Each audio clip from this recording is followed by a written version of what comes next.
The lawyer's office smelled like expensive leather and bad intentions. I sat there in my good blazer, the one Margaret always said made me look distinguished, and I watched my granddaughter smile at me from across the conference table. Kristen looked beautiful that day. 26 years old, blonde hair pulled back, wearing a cream-colored blouse that probably cost more than my monthly grocery bill. She had her mother's eyes, my son David's eyes, really, and for just a moment I saw the little girl who used to sit on my lap and ask me to tell her stories about the army. That little girl was gone now. The woman sitting across from me had come to steal everything I had left. Her attorney, some slick guy in a $3,000 suit, slid a document across the mahogany table. "Mr. Hollister," he said, "this is a petition for emergency guardianship. Given your recent episodes and the concerns your granddaughter has raised about your mental state, we believe it's in your best interest to have someone manage your affairs." I looked down at the paperwork. 32 pages of legal language that essentially said I was too old, too confused, and too dangerous to handle my own life. They wanted control of my bank accounts, my pension, my house, everything. Kristen leaned forward, her voice dripping with rehearsed concern. "Grandpa, this is for your own good. You've been forgetting things. You've been paranoid. Remember when you accused me of going through your desk?" She shook her head sadly. "We just want to help you." I let the silence hang in the air for a moment. Then I smiled. "You made one mistake, sweetheart," I said, keeping my voice calm and steady. "You forgot who taught your father everything he knows about finding people's secrets." Her smile flickered, just for a second, but I saw it. What I had waiting in my car, a folder containing 18 months of evidence, would destroy her entire case. But I'm getting ahead of myself. Let me tell you how my own granddaughter tried to steal my life, how she tried to have me declared incompetent, how she tampered with my brakes and nearly killed me on Highway 98, and how a dead woman's diary saved me from all of it. My name is Raymond Hollister. Most people call me Ray.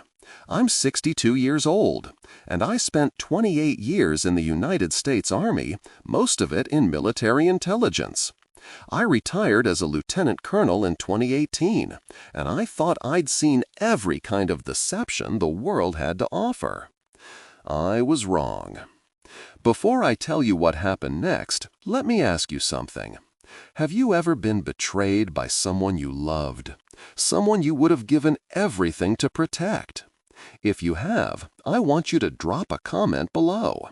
And if you believe that getting older should never make you an easy target, subscribe to this channel, because this story is for everyone who's ever been underestimated. Now, let me take you back to where this really started. I've been married twice. My first wife, Helen, was my high school sweetheart from right here in Pensacola. We got married in 1985, the same year I finished my officer training. She followed me around the world: Germany, Korea, Fort Bragg, the Pentagon.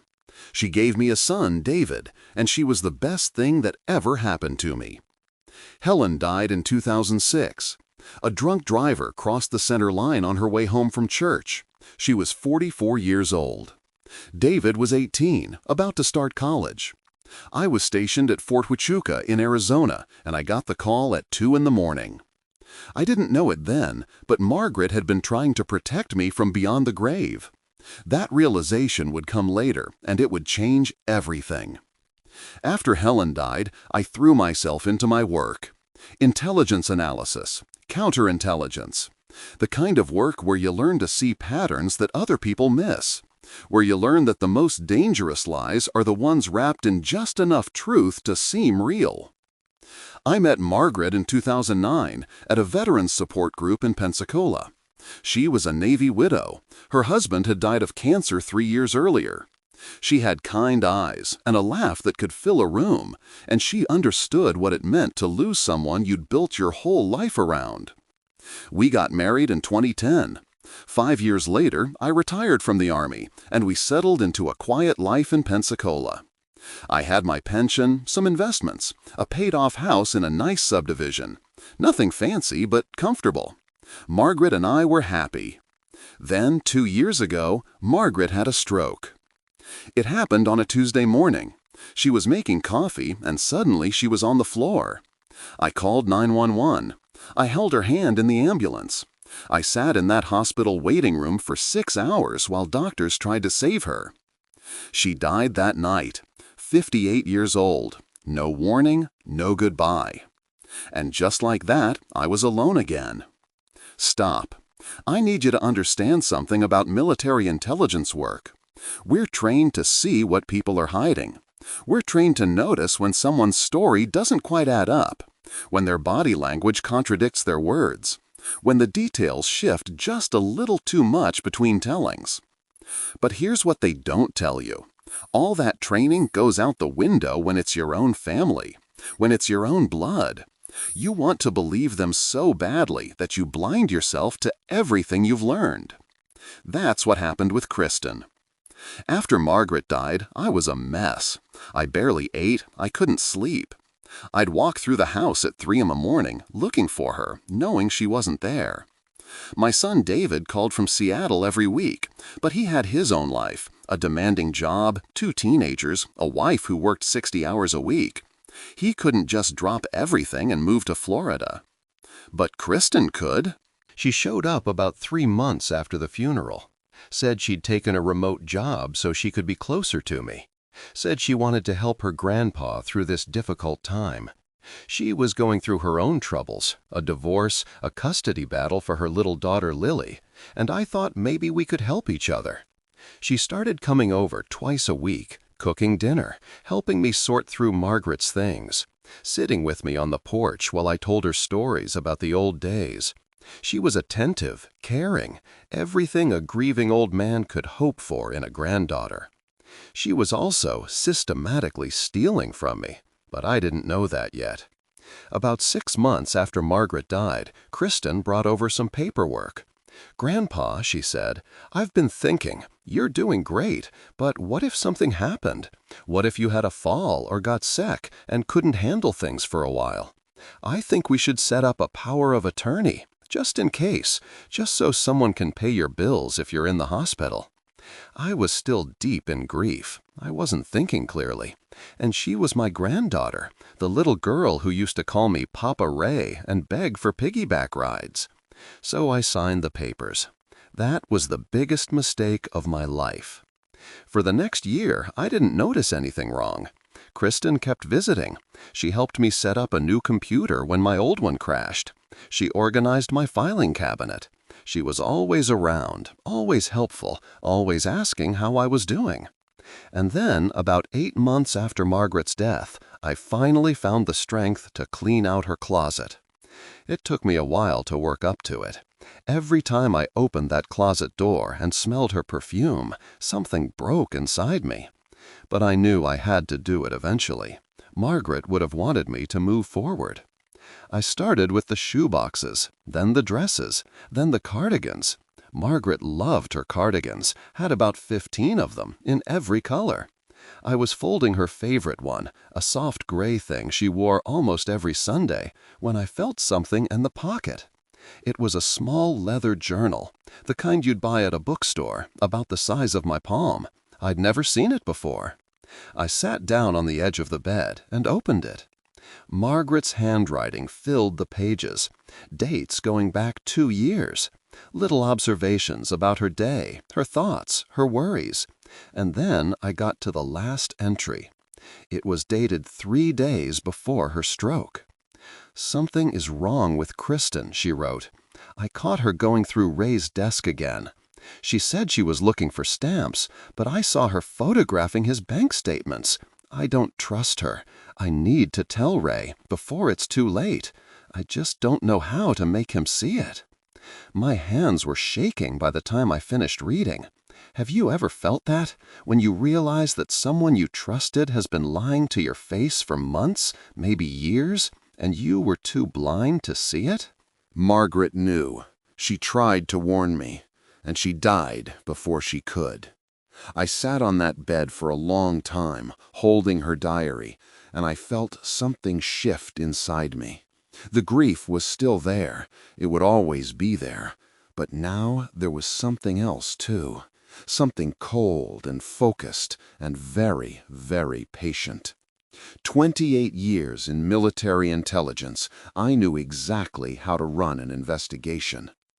The next morning, I drove to my bank and requested complete statements for all my accounts going back 2 years. The manager was a little surprised. Most people do that online now. But she printed everything out for me.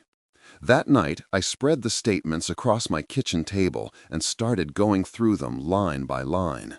And that's when I saw it. Small transfers. 200 here, 500 there. Always just under the threshold that would trigger automatic fraud alerts. Always to accounts I didn't recognize. Over 18 months, someone had transferred $47,000 out of my accounts. I pulled up my online banking. Every single transfer had been authorized through the website using my login credentials. But I hadn't made those transfers. I never used online banking for anything except checking my balance. Margaret used to handle all the bills. Someone had my passwords. Someone had been watching. The next week, I did something I hadn't done in years. I called an old Army buddy. Thomas Okonkwo and I had served together in Germany back in the 90s. He'd been a sergeant major in the Signal Corps, and when he retired, he started a cybersecurity firm in Atlanta. I hadn't talked to him in maybe 5 years, but when I called and explained the situation, he didn't hesitate. "Ship me your laptop and your phone," he said. "I'll have my team look at them. And Ray, don't tell anyone you're doing this, not even family." Especially not family, I thought. While I waited for Thomas's analysis, I decided to follow up on something else that had been bothering me. About 2 months earlier, I'd gone to pick up my blood pressure medication, and the pharmacy had seemed strange. The pharmacist, a woman I'd seen there for years, had looked at me oddly and asked if I was feeling okay. At the time, I thought she was just making small talk. Now, I wasn't so sure. I drove to Bayview Family Pharmacy on a Thursday afternoon. Patricia Delgado was behind the counter, a woman in her 50s with silver-streaked hair and sharp eyes. When she saw me walk in, her face went pale. "Mr. Hollister," she said quietly, glancing around to make sure no one was listening. "I need to show you something. Can you come to the back?" I followed her into a small office behind the pharmacy counter. She closed the door and pulled out a manila folder. "3 times in the past year," she said, "someone has tried to fill prescriptions for lorazepam in your name. It's a sedative, can cause confusion, memory problems, drowsiness. Each time, the signature on the prescription didn't match your records. I flagged them and refused to fill them." She showed me the paperwork. 3 different dates, 3 forged prescriptions. If those had been filled, and if someone had been slipping sedatives into my food, I would have seemed confused, forgetful, maybe even incompetent. "Why didn't you contact me?" I asked. Pat looked down. "I tried calling the number on file. A woman answered, said she was your caregiver and that you were resting, said she'd pass along the message." She met my eyes. "I should have pushed harder. I should have come to your house. My own father. Someone did this to him. I've never forgiven myself for not catching it sooner." I put my hand on her shoulder. "You caught it," I said. "That's what matters." She gave me copies of everything.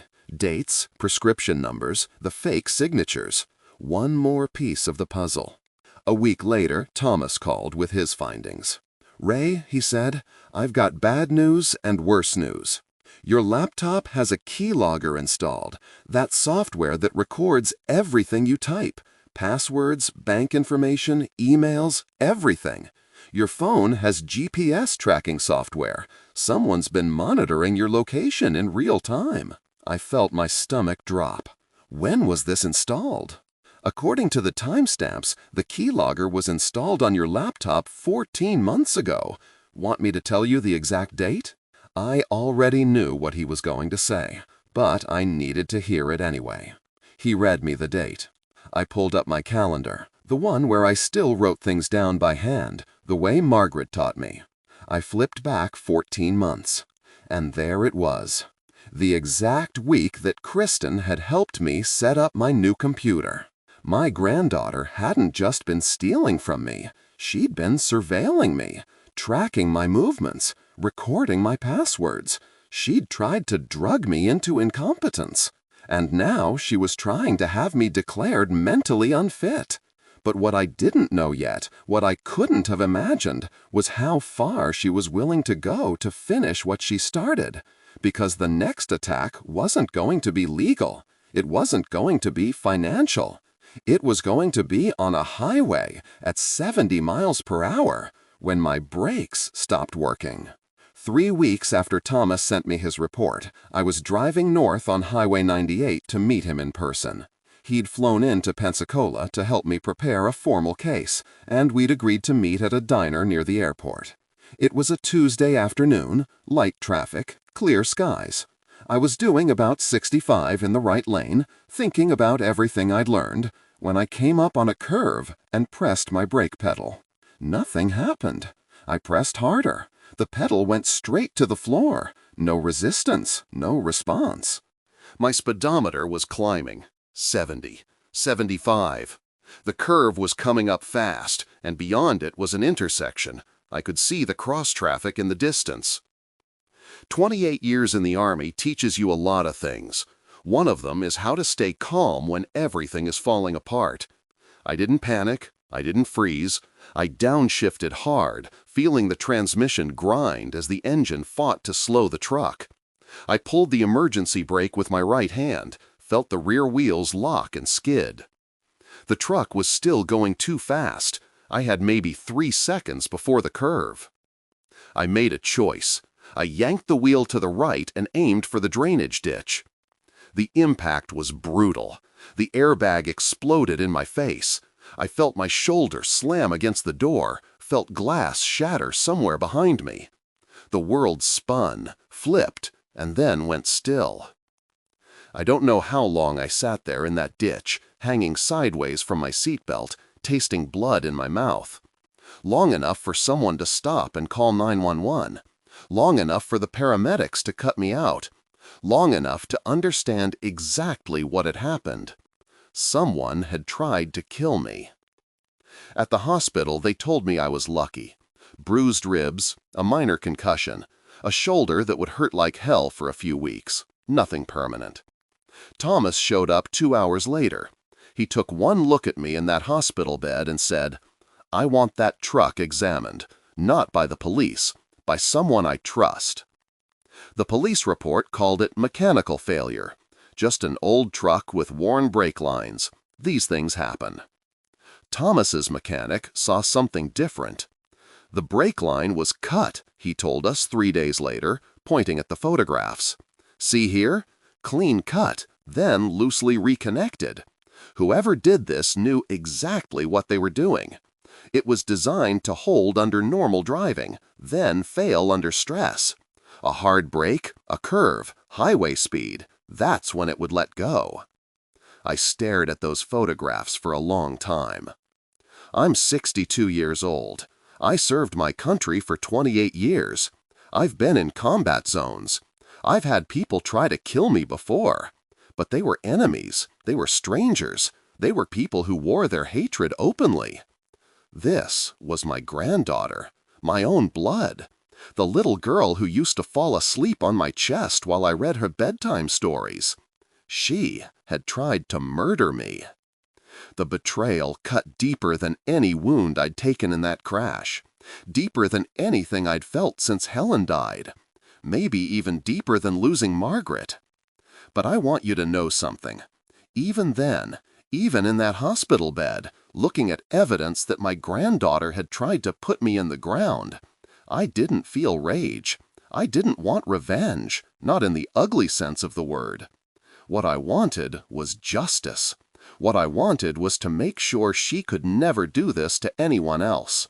And what I wanted, more than anything, was to understand why. That last part would come later. For the next 2 weeks, I played it cool. I told the police I accepted their mechanical failure explanation. I told Kristen, who came to visit me in the hospital, tears in her eyes, so concerned about her poor grandpa, that I was feeling better every day. I smiled, I hugged her, I let her think she'd won. And every night I added to my file. Bank records, digital forensics, pharmacy documents, the mechanic's report. I was building a case, piece by piece, the way I'd learned to do over 3 decades of intelligence work. But Kristen wasn't just going to wait for me to recover. She had her own timeline, and she was getting desperate. 2 weeks after I got out of the hospital, she made her next move. I was in my kitchen making coffee when I heard the knock. I opened the door to find 2 Pensacola police officers on my porch. One of them was holding a piece of paper. "Mr. Raymond Hollister," the older one said. "That's me. Sir, we have a temporary restraining order against you. You're prohibited from contacting or coming within 500 feet of Kristen Hollister Warren. You're also required to surrender any firearms in your possession."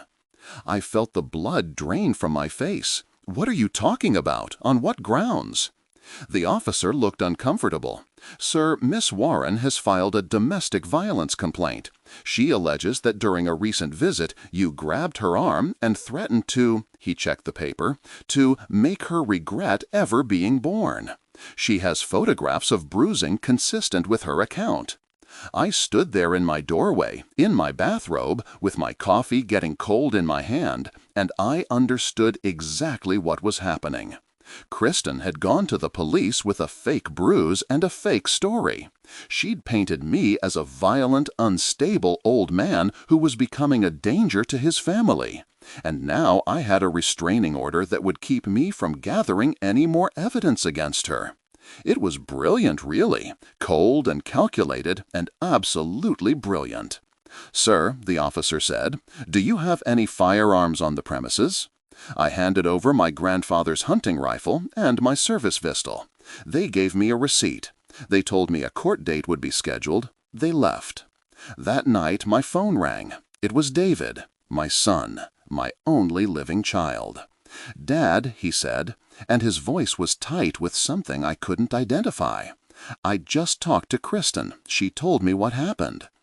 "David, I never touched her. She's lying. She's been stealing from me. She's been—" "Dad, stop," he sighed.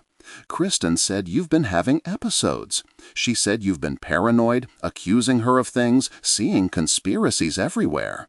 She said," he paused, "she said you've been getting worse since Margaret died."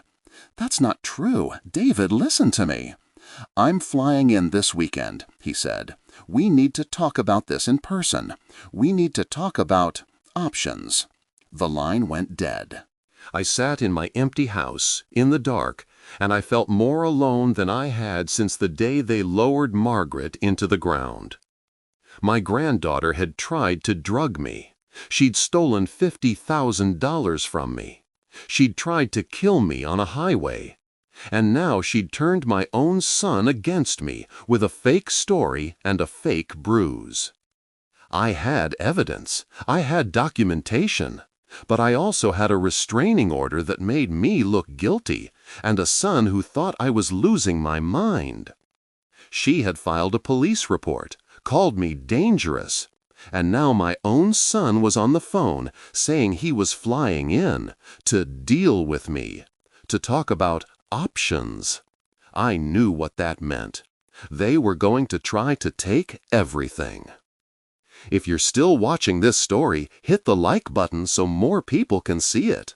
Because what happens next, that's when I stopped playing defense. That's when I started fighting back. Now let me tell you how I turned everything around when they thought they had already won. The first thing I did was call Thomas Okonkwo. I told him everything. The restraining order, the fake bruise, David flying in to talk about options. He listened without interrupting. When I finished, he said 3 words. "I'm coming down." Thomas flew into Pensacola that Friday morning. By Friday afternoon, we were sitting in my living room with a retired FBI agent named Marcus Webb, a friend of Thomas's who specialized in elder abuse cases. Marcus had connections with the local DA's office, and more importantly, he knew how to build cases that stuck. "The restraining order is actually a gift," Marcus said, which surprised me. "She filed a false police report. That's a crime. And if we can prove the bruise was self-inflicted, that's perjury. She's not just a thief anymore. She's a criminal who's obstructing justice." "How do we prove the bruise was fake?" I asked. Marcus smiled. "I have some ideas, but first we need to deal with your son." David arrived Saturday morning. I picked him up at the airport. Yes, I know I probably shouldn't have been driving, but Thomas came with me as a witness. David looked tired, worried. He hugged me at the arrivals gate, and I could see in his eyes that he genuinely believed something was wrong with me. That hurt more than anything Kristen had done. We drove to a coffee shop near the waterfront, neutral territory. Thomas stayed at a nearby table, close enough to hear, but not close enough to seem like a witness. And then David said the words I'd been dreading. "Dad, Kristen thinks we should start the guardianship process. She says you're not safe on your own anymore. She says—" I held up my hand. "David, I need you to do something for me. I need you to look at some documents before we have this conversation." I slid a folder across the table. Inside were the bank statements showing the unauthorized transfers, the digital forensics report showing the keylogger installed on my laptop, installed during the exact week Kristen helped me with my computer, the pharmacy records showing 3 forged prescriptions for sedatives, the mechanics report on my brake lines. David read through everything. His face went from confused to shocked to something much, much darker. "She tried to kill you," he whispered. "My daughter tried to kill you." I nodded. "I don't think she meant for it to go that far. I think she panicked when she realized I was investigating her. But yes, that's what happened." David put his head in his hands. For a long moment he didn't say anything. When he looked up, there were tears in his eyes. "I believed her," he said. "She told me you were losing it. She told me you grabbed her, threatened her. I was ready to sign papers putting you in a home." "I know. Dad, I'm so sorry. I'm so sorry." I reached across the table and took my son's hand. "You didn't know," I said. "She's good at this. She's been playing both of us." From that moment on, David was on my side. And with him came something else, something Kristen never saw coming. David started making calls, quiet calls to family members, to friends, to people who'd known Kristen during her marriage. And one of those calls led him to Brandon Warren, Kristen's ex-husband. Brandon had been through hell with Kristen. The custody battle, the accusations, the legal fees that had drained both their savings. But what David learned went beyond their divorce. Before their marriage ended, Kristen had tried to get power of attorney over Brandon's elderly grandmother. The old woman had dementia, and Kristen had wormed her way in, offering to help with the bills. Brandon's family caught it just in time. They'd kept it quiet to avoid a scandal, but Brandon had never forgotten. "She's done this before," David told me that night. "She's a predator, and she targets old people." Brandon agreed to testify. His lawyers had been looking for evidence of Kristen's character for the custody case, and this was exactly what they needed. Suddenly, I wasn't alone anymore. I had witnesses, I had documentation, I had a pattern of behavior. Now I just needed one more thing: proof that the bruise was fake. That's where Marcus Webb came in. He hired a private investigator, a woman named Sandra Reeves, who specialized in insurance fraud. Her job was to follow Kristen for 2 weeks and document everything. On day 8, Sandra hit gold. She captured video of Kristen in her car, parked outside a department store, applying makeup to her forearm. Professional-grade bruise makeup, the kind actors use on film sets. She was creating a fresh injury right before a meeting with her attorney. We had her. 2 weeks later, I got the call I'd been waiting for. Kristen was throwing a party at the Emerald Bay Country Club, a celebration dinner for family and friends, supposedly to thank everyone for their support during her custody battle. In reality, she expected a favorable ruling any day, funded by the money she'd stolen from me. She'd invited everyone: David, extended family, friends from church. She wanted witnesses to her success, and she probably also wanted to establish that she was a loving, stable person who could never have done the things I was accusing her of. What she didn't know was that the district attorney's office had opened a formal investigation based on Marcus's evidence package.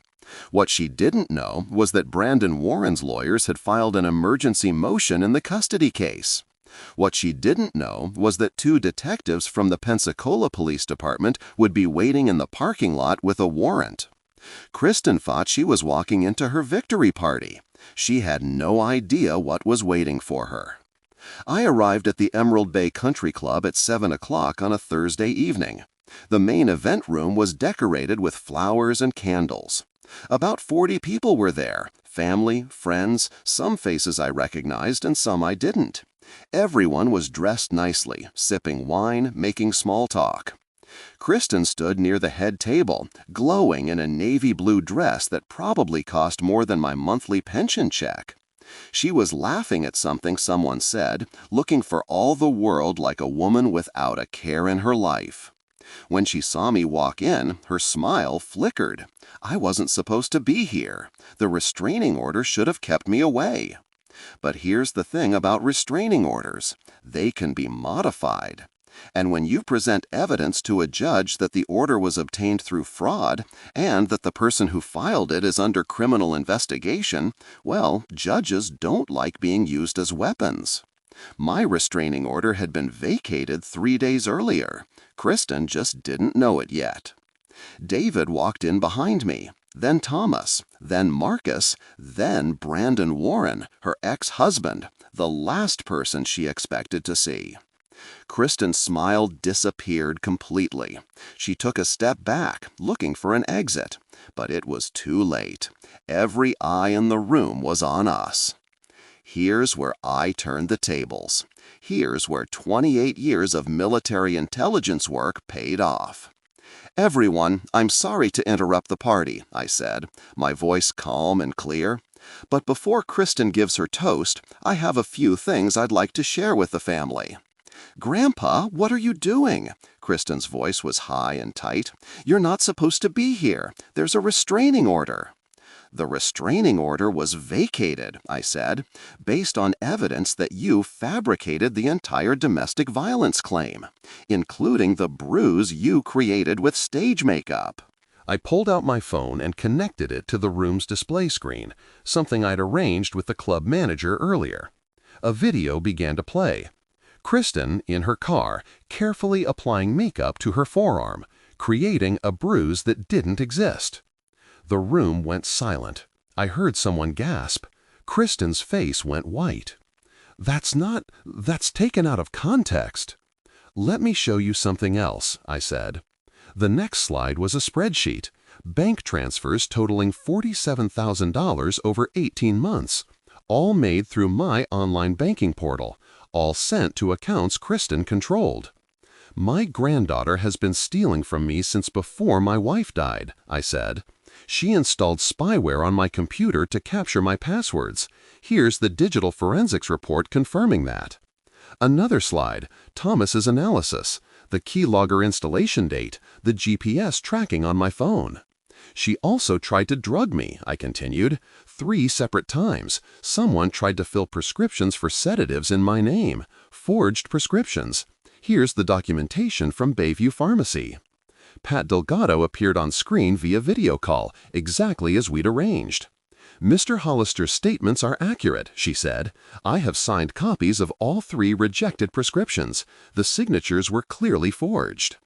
Kristen was shaking now, backing toward the wall. "You're crazy," she said. "You're a paranoid old man. Everyone can see that." "And then," I said, "when I started investigating, she tried to kill me." The next slide was the mechanics report, the photographs of the cut brake line, the analysis showing it was deliberately sabotaged. "On March 14th, my brakes failed on Highway 98.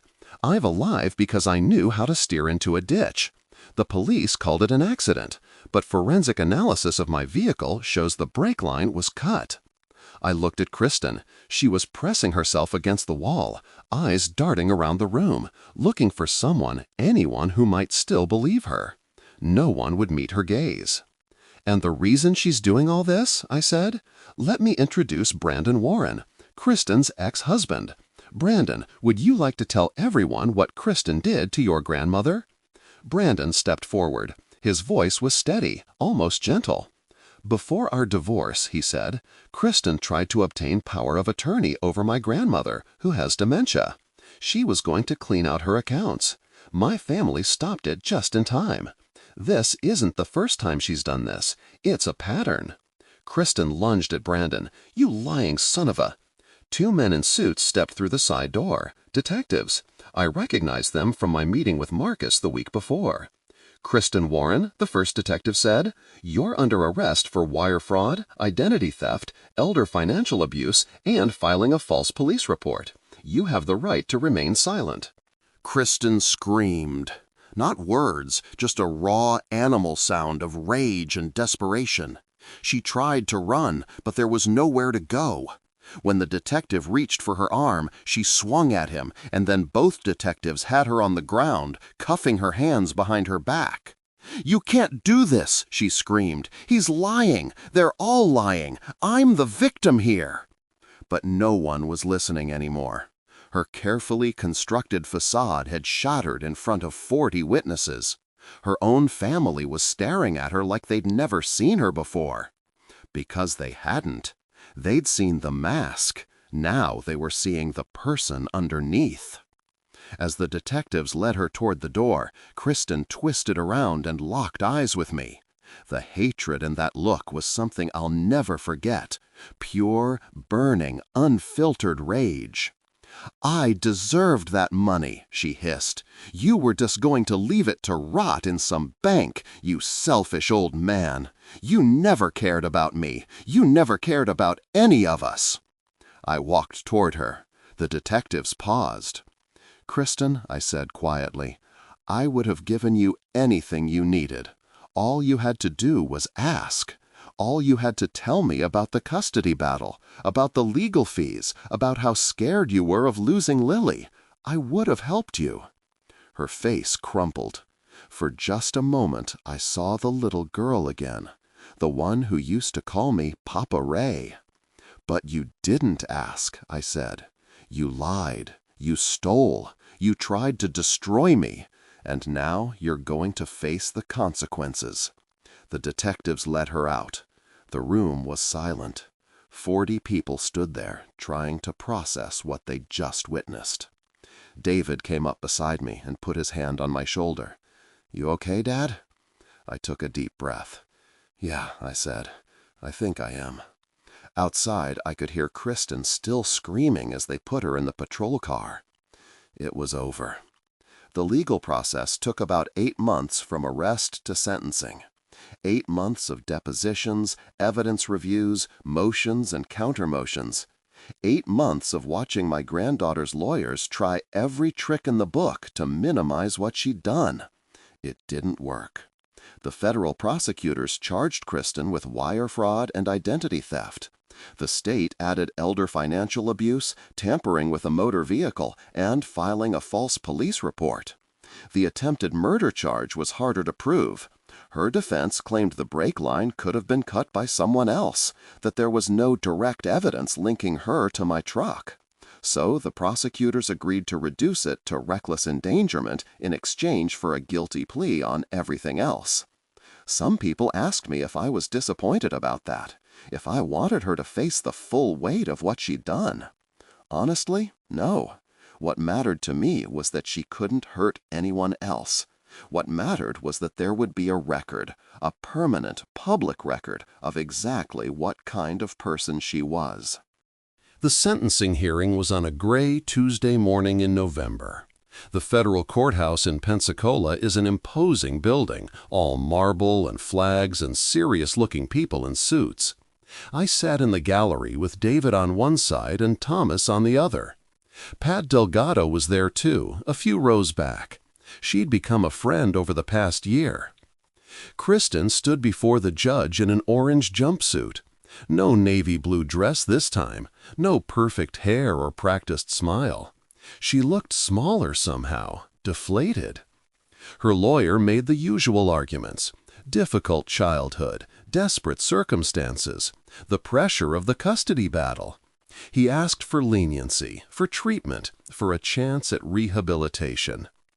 Then the prosecutor stood up and laid out everything: the 18 months of systematic theft, the surveillance software, the forged prescriptions, the sabotaged brakes, the fake bruise, the pattern of targeting elderly victims. This was not a desperate act by a woman in crisis, the prosecutor said. This was a calculated, methodical campaign to destroy a man's life and steal everything he had. The defendant showed no remorse, no hesitation, and no mercy. She deserves a sentence that reflects the severity of her crimes. The judge was a woman in her 60s with silver hair and sharp eyes. She'd seen a lot of cases in her career, but even she seemed troubled by this one. "Ms. Warren," she said, "in my 30 years on the bench, I have rarely seen such a complete betrayal of trust. Your grandfather took you into his home during his most vulnerable moment. He trusted you, he loved you, and you repaid that love with theft, deception, and what I can only describe as attempted murder, regardless of how the charges were ultimately filed." She paused, looking down at her notes. "I am therefore sentencing you to 4 years in federal prison, to be followed by 3 years of supervised probation. You are ordered to pay restitution in the amount of $127,000, representing the funds you stole, plus the cost of the victim's medical treatment and vehicle replacement. You will have no contact with Raymond Hollister or any member of his immediate family during your incarceration or probation period." Kristen didn't react. She just stood there, staring straight ahead, like a statue. "Additionally," the judge continued, "I am forwarding my findings to the family court handling your custody case. While that is not within my jurisdiction, I believe the court should be made aware of the full scope of your conduct." That last part was almost unnecessary. Brandon Warren's lawyers had already filed emergency motions based on the criminal case. 2 weeks after Kristen's sentencing, the family court awarded Brandon full custody of Lily. Kristen's parental rights weren't terminated, not yet, but she would have no contact with her daughter until she completed her sentence and demonstrated significant rehabilitation. 4 years old. That's how old Lily was when her mother went to prison. By the time Kristen gets out, Lily will be 8, old enough to ask questions, old enough to start understanding. Brandon and I talked after the custody hearing. He's a decent man, I can see that now. He'd been through hell with Kristen, but he'd never stopped fighting for his daughter. He told me I was welcome to visit Lily any time I wanted. that she should know her great-grandfather. I've taken him up on that offer. Every few weeks, I drive over to his place in Destin and spend an afternoon with Lily. We play in the backyard. I push her on the swings. She calls me Papa Ray, just like her mother used to. It breaks my heart and heals it at the same time. I've started writing letters to her. Not to send now, she's too young to understand, but letters for later. For when she's 15, 18, 21. Letters explaining who I am, what happened, why her mother did what she did. I don't write those letters out of anger. I write them because someday Lily is going to have questions, and I want her to hear the truth from someone who loves her, not from court records or newspaper articles or bitter family gossip. I want her to know that her great-grandfather never stopped loving her, even after everything. If you're watching this and you think you might be in a similar situation, if you've got a family member who seems a little too interested in your finances, a little too eager to help with your accounts, a little too quick to suggest that maybe you can't handle things on your own anymore, I want you to hear me. Trust your gut. The people who love you don't need your money to prove it. The people who love you don't install spyware on your computer, or forge prescriptions in your name, or tamper with your brakes. The people who love you tell you the truth, even when it's hard, even when it hurts. I'm 63 now, a little older, a little grayer, a lot more careful about who I trust. But I'm not bitter. I'm not broken. David and I are closer than we've been in years. He calls every Sunday, flies down once a month. We go fishing in the Gulf, just like we used to when he was a kid. We don't talk about Kristen much. There's not much left to say. Some of the extended family has come back around. Others haven't. That's okay. I've learned that family isn't just about blood. It's about who shows up when things get hard. Pat DeLago showed up. Thomas Okonkwo showed up. Marcus Webb showed up. They're family now, too. I've started volunteering at a veterans organization here in Pensacola, mentoring young soldiers who are transitioning to civilian life, teaching them that the skills they learned in the military, the discipline, the attention to detail, the ability to stay calm under pressure, those skills translate. They matter. They can save your life, even decades after you hang up the uniform. Mine certainly did. I visit Margaret's grave every Sunday after church. I bring flowers, daisies, her favorite, and I sit on the little bench they put there, and I talk to her. I tell her about my week, about David, about Lily, about the funny thing Thomas said at poker night. I tell her I'm okay, that I'm going to be okay. Sometimes I swear I can feel her there, sitting beside me, telling me she's proud of me, telling me she knew I'd figure it out. She tried to warn me, you know. In that diary, in her final days, she saw what was happening and she tried to protect me. She didn't make it in time. But, in a way, she saved me anyway. Because without that diary, I might never have started looking. I might have signed over everything to Kristen. I might have ended up drugged and confused in some facility, wondering what happened to my life. Margaret saved me. She's still saving me, every day. That's the thing about love, the real kind, the kind that lasts. It doesn't end when someone dies. It stays with you. It guides you. It keeps you going when everything else falls apart. I've got good years left, maybe 10, maybe 20, maybe more. I'm not going to spend them being angry about what Kristen did. I'm not going to spend them looking over my shoulder, waiting for the next betrayal. I'm going to spend them living, really living, with the people who matter, doing the things that matter, making whatever time I have left count. That's my revenge, if you want to call it that. Not vengeance, not destruction, just a good life, well lived, surrounded by people who love me for real. That's the sweetest justice there is. So, was I right to do what I did? To investigate my own granddaughter? To build a case against her? To stand up in front of the whole family and expose everything? Or would you have done something different in my place? Tell me in the comments. I really want to know. If this story hit close to home, hit the like button, subscribe to John Vengeance, and tap that bell so you never miss when justice is finally served. Stay fierce, because every story deserves its moment of sweet revenge.